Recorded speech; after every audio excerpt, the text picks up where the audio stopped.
Okay, so today I'm going to be covering some chairs that I have. This is what the chair looks like, fully assembled. And when you turn it over, you have to remove this part of the frame.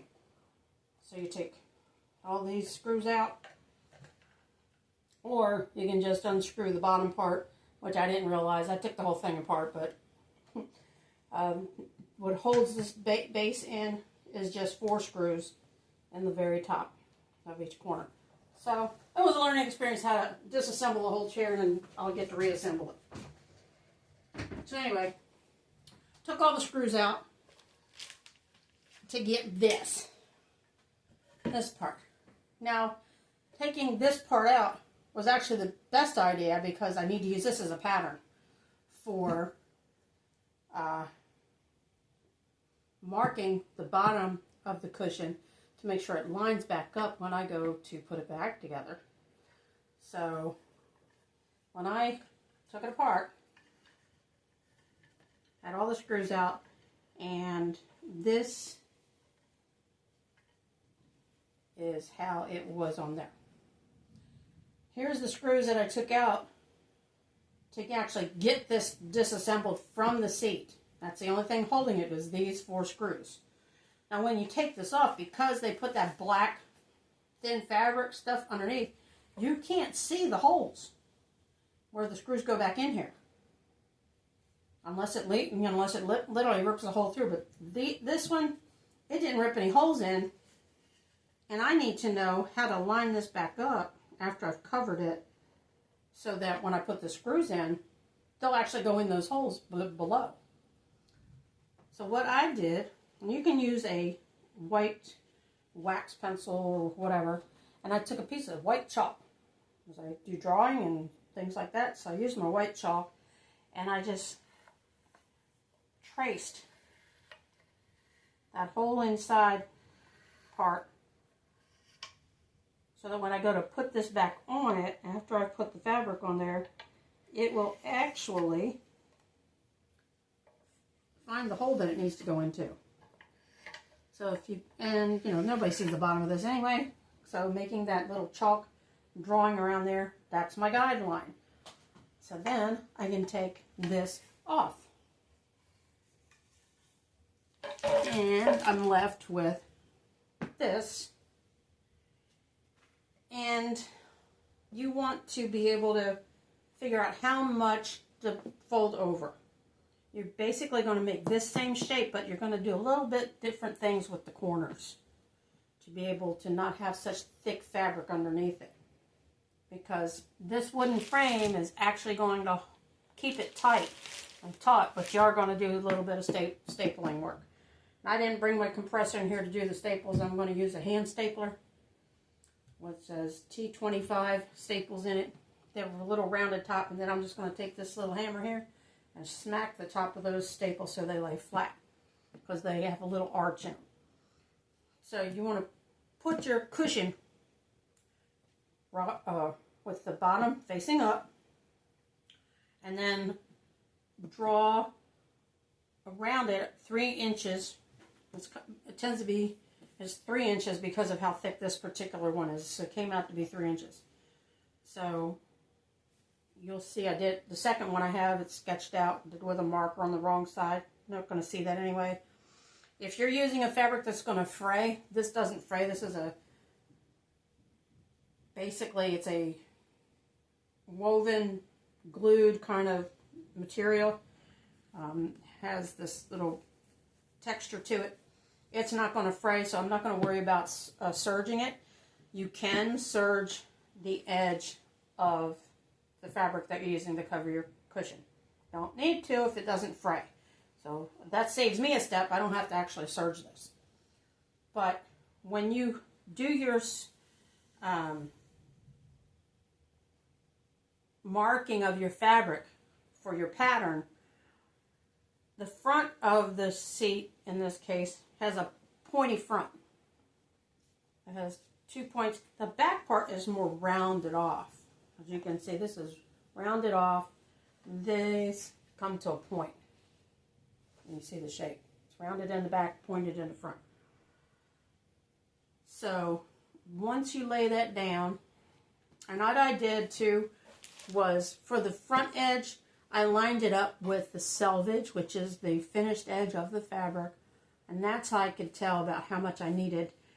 When you pull it up, where that little white line is, because that's where this wooden frame is going to rest to hold it in place other than the staples.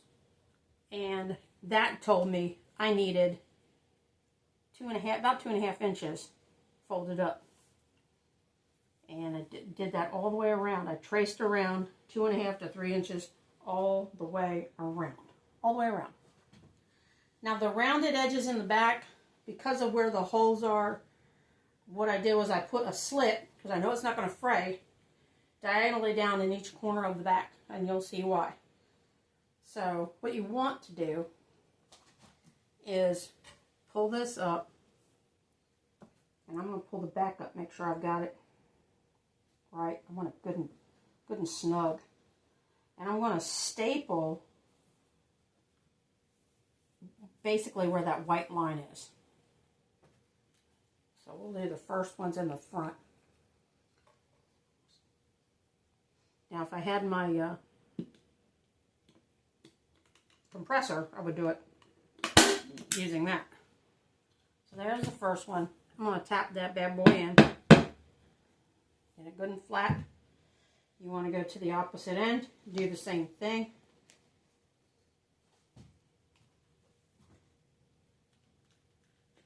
Hold that down.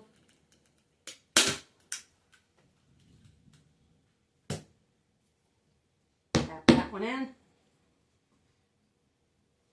And I'm going to slowly work my way to the corner.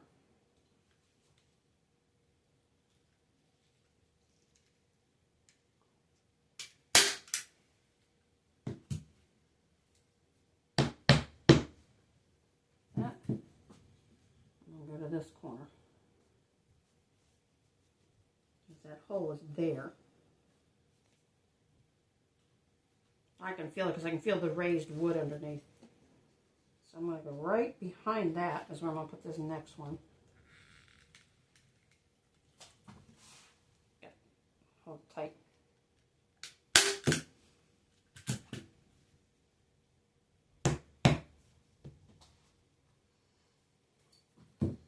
Then I'm going to go to the other side, opposite side, and do the same things. See where the hole for this is here, so I don't want to staple there. I want to staple before it.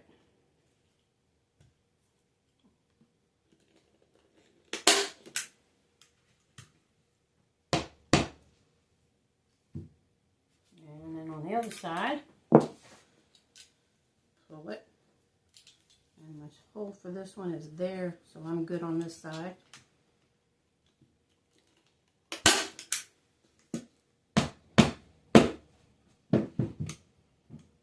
Now, let's see about going.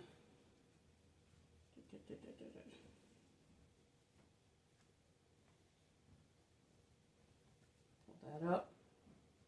So this is why I split it in the corner. I want to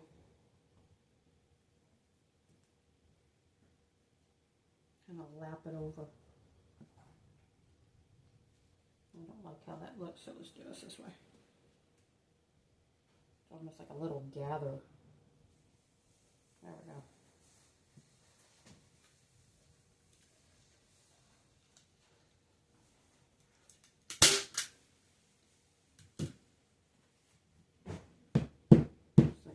Corner. We'll do one more here, just so it lays flat better. Okay,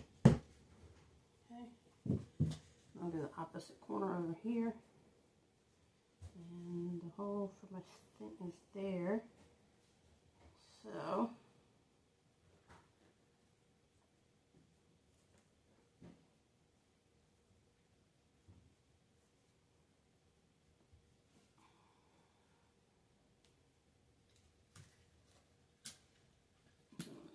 way.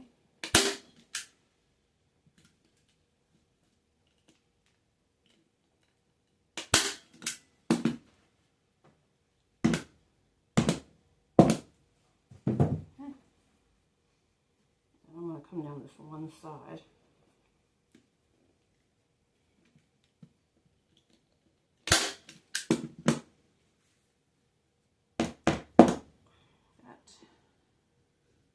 And I'm going to go to this opposite front corner. And then,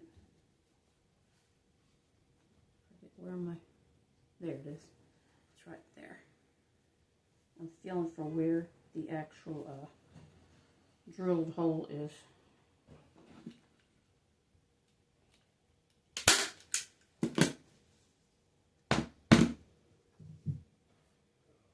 So that I don't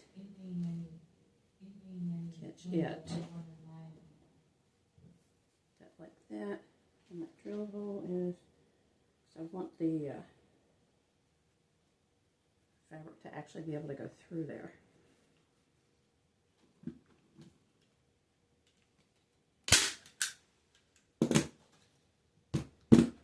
That. And do this other corner down here.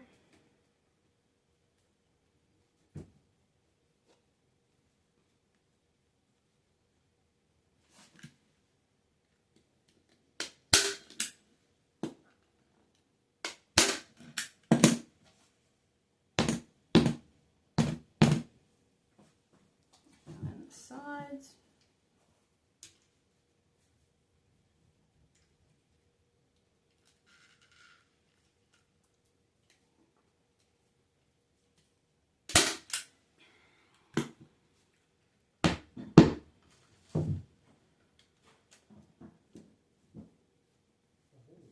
It's going to have extra little fold on this one corner. This is fine.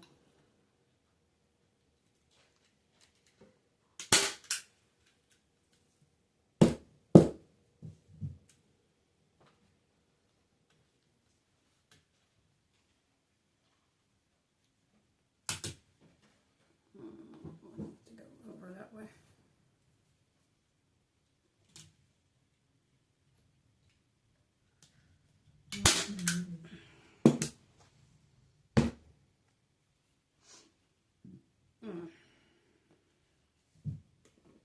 This one looks like it's going to need an extra staple there. Okay. And then this side.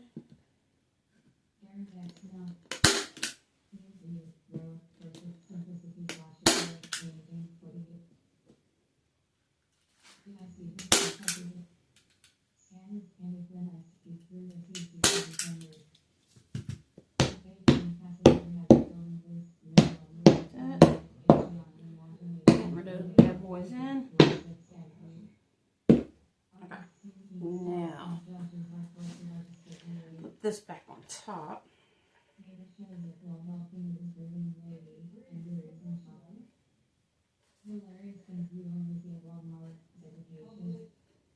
Okay, screwdriver.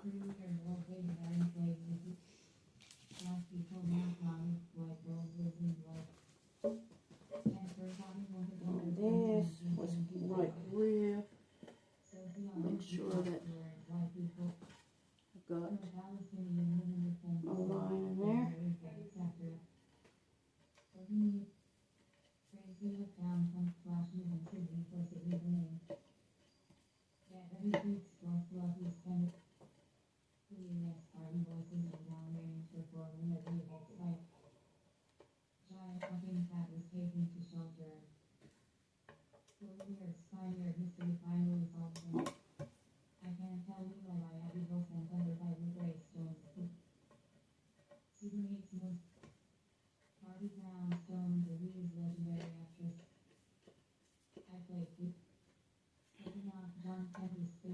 Okay, so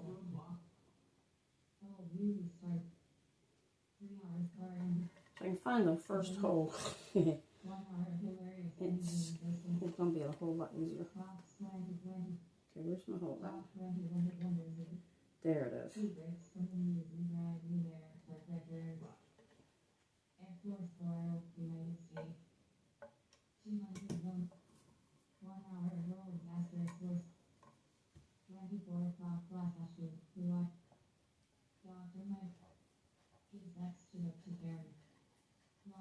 Once you get one in, the rest will follow. So it's in there. Okay.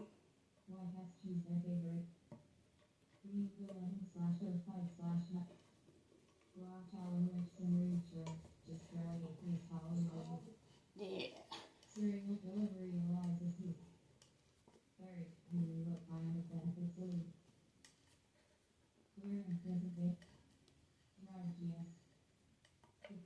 They're good. Around this way. This should be even on the other side, which it is.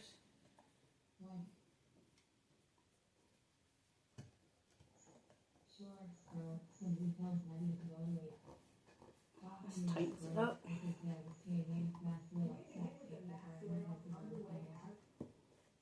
And I can see my white line here on this side. So white ballpark.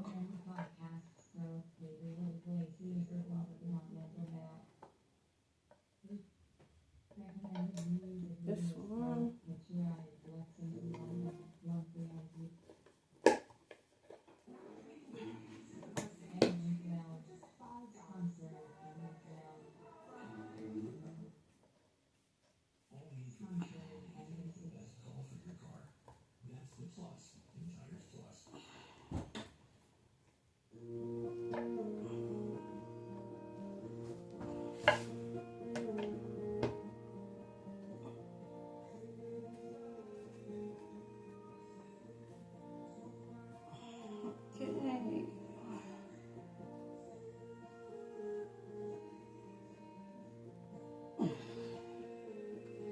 You gotta give it a little more oomph because you're dealing with the thickness under there.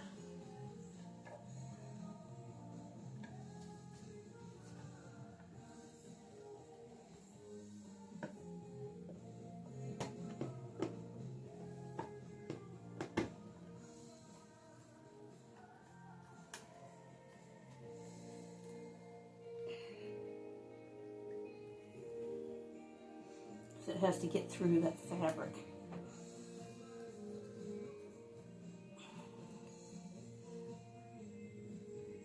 Like.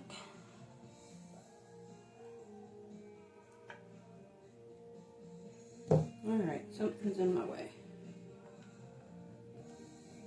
Well, it's there, it's just not down far enough. So, it's a little bit more pressure.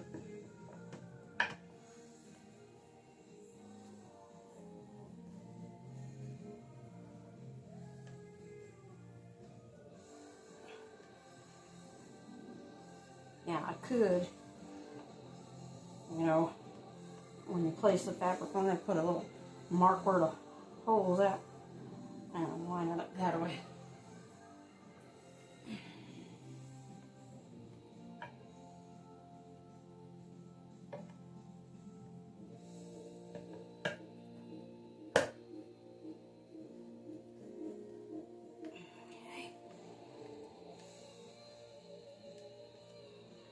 The other thing you can do too is you can replace your screws with a little longer screw, since now you're dealing with another thickness underneath. It's always an option. I'm trying to make do with what I got.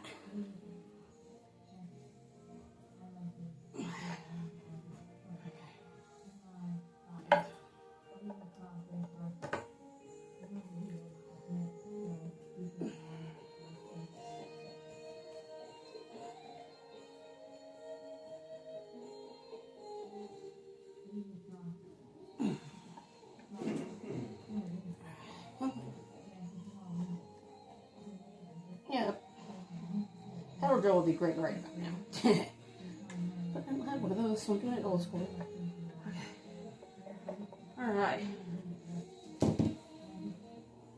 And there is the new seat cushion. So all I gotta do is put the legs back on it.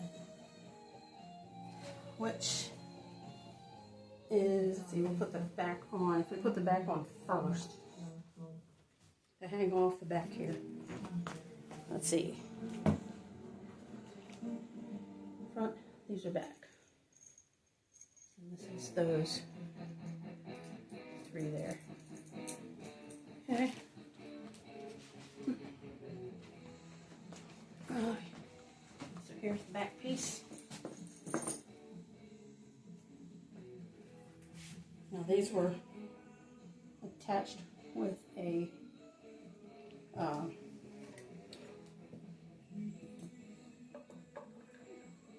Allen wrench. So I'm going to stick that one through, get that one started. These 3 are kind of like the anchor ones. Oh, there we go. And just kind of finger tight them to start off with.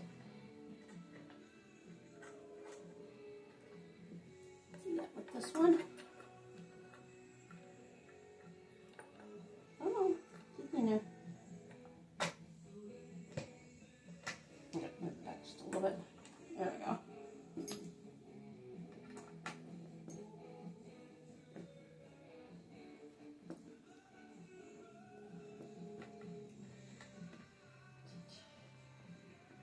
That.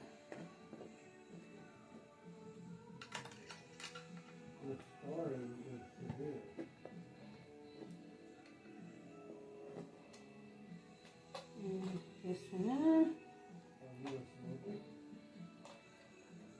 Getting good and tight. When I disassembled this, it was actually really loose. So now I'm making sure it's tight this time. Whenever these were put together, they were not put together very tight. Some of these were just finger tightened, which is kind of crazy because it's a chair you're going to be sitting on.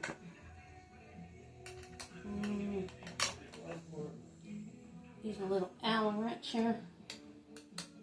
These are hex screws.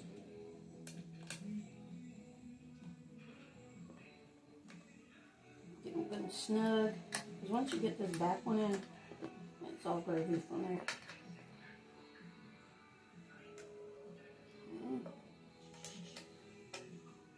Just like that. And these guys.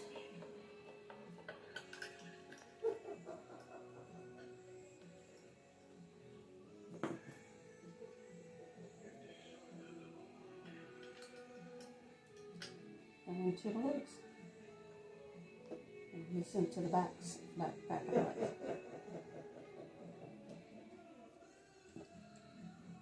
That.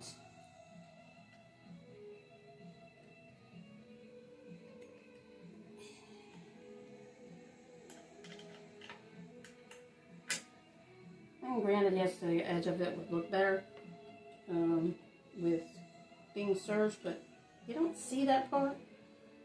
So it's really not super crucial in that sense. And also too, if you go to change out the fabric, you decide you want to do a different color, you wouldn't have wasted a whole lot of time putting it together.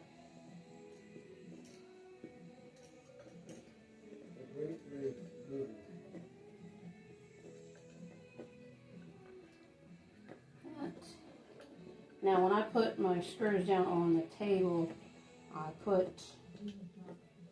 made a mental note that the long hex screws are for the back and the shorter ones are for the front. They go into the legs, the front legs. There's that one. We'll put, because they already have a bolt on. See?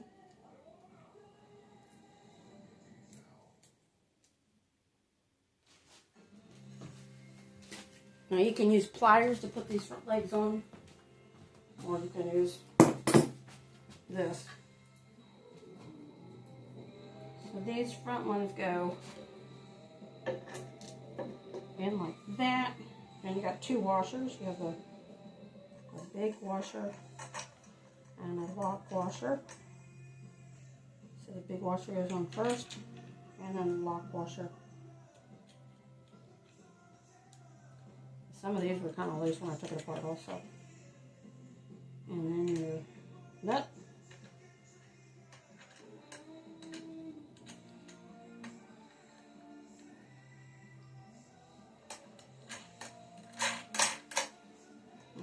finger, tighten it first, and then you go back and tighten them up.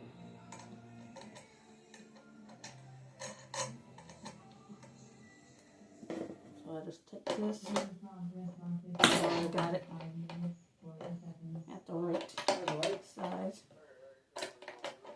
You could use a hex wrench. That one.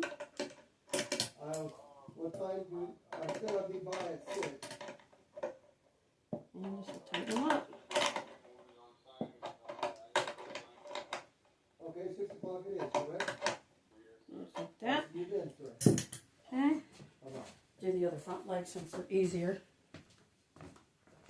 2. Make sure you don't lose your washers. That's one thing I found can be a hassle is if you lose the washers. So, that's for the other part of the back. Front leg goes in. And big washer,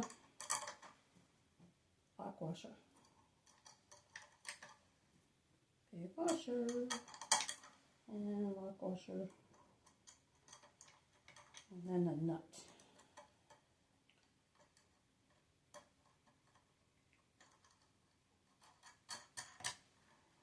There's that one.